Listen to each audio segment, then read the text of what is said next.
Now, really, what the leftover is when the cost that was applied to what was original has been used up, the rest has no value. Now, here's the question. Does God get your leftovers? Does God get what you have left? Think about it. If we had things to do today, how many people said, well, I can't come to church because I've got a ball game to go to? Well, if I get done with the ball game in time, and I have some leftover time, I'll give it to God and come to church.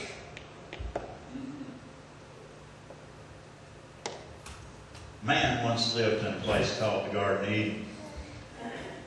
It was a place of descriptive beauty, and it had abundant food.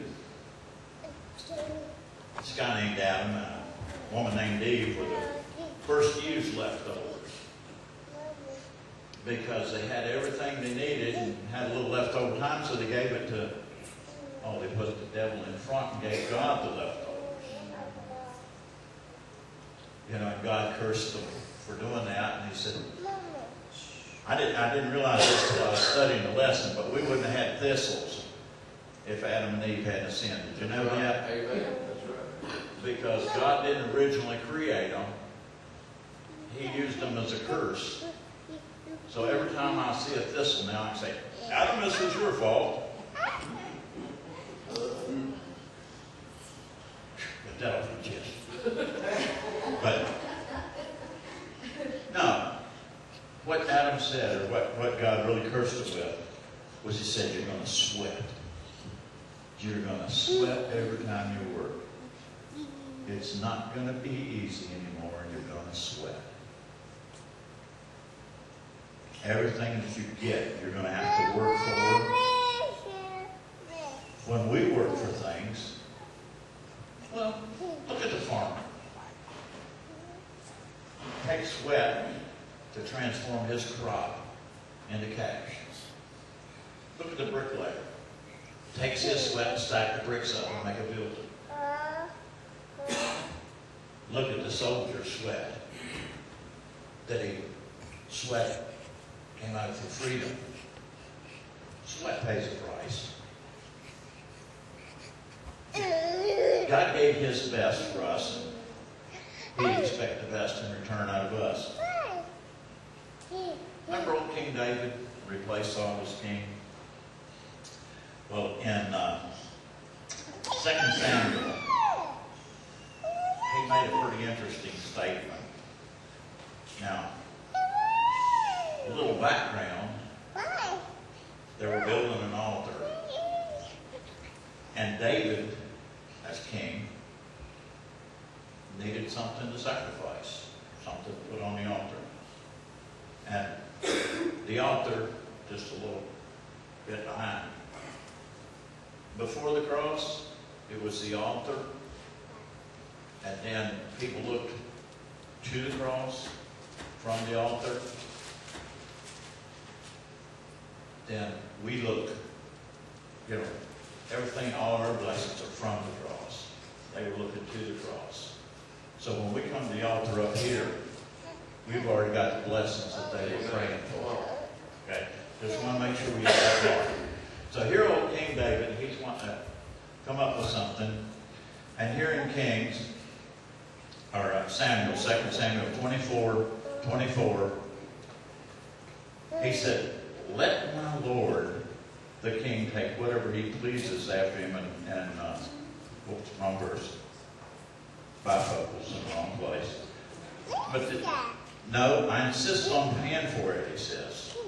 I will not sacrifice to my Lord burnt offerings that cost me nothing.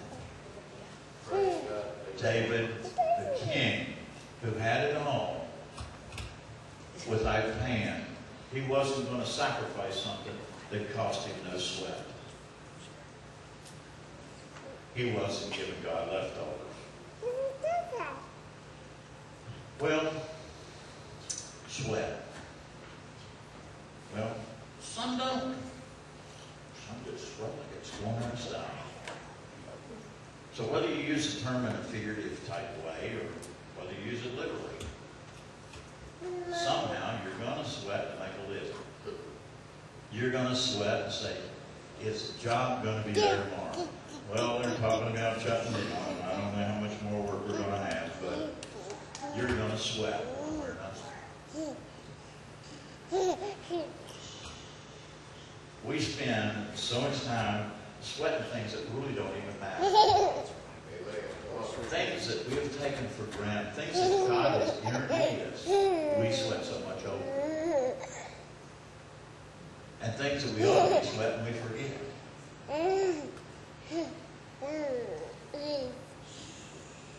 Do you think that we would be in a situation, the political turmoil that we're in, if we as Christians had to put a little bit more sweat, had to quit giving God leftovers? We give our country like, well, if I have time, I'll go to the county meeting. Well, I didn't vote for that guy anyway, so it don't matter what he does. Well, yeah, it does. You know?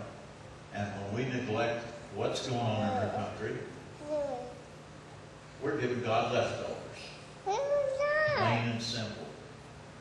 When we give God anything less than our best, we're giving God leftovers. Plain and simple.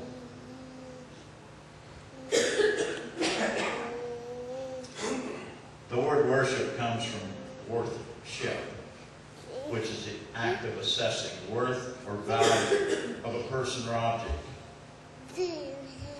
God should be worshipped with our best. We should be assessing God of great value and not with leftovers. Proverbs 3:9 says that we're to honor God with first fruit. You know what that means? That means if we get paid $1, we ought to be giving God's portion out of that dollar before anybody else gets paid. If we have time, which we all do, that time should be given to God first. When we get out here and say, well, if I have time, you know what one of the greatest sacrifices that we do that really puts to God? Over in 1 John. Chapter 3, verse 17.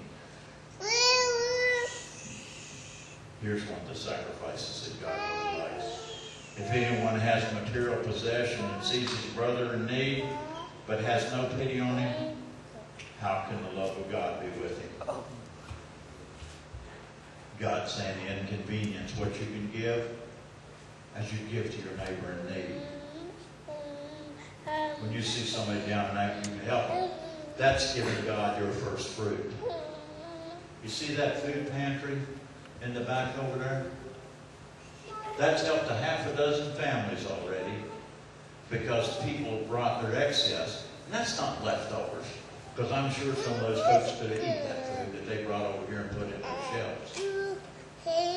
But that's gone first fruit from this church I've been has helped some folks that need it. That's what giving God first fruit's all about. Helping a neighbor in need.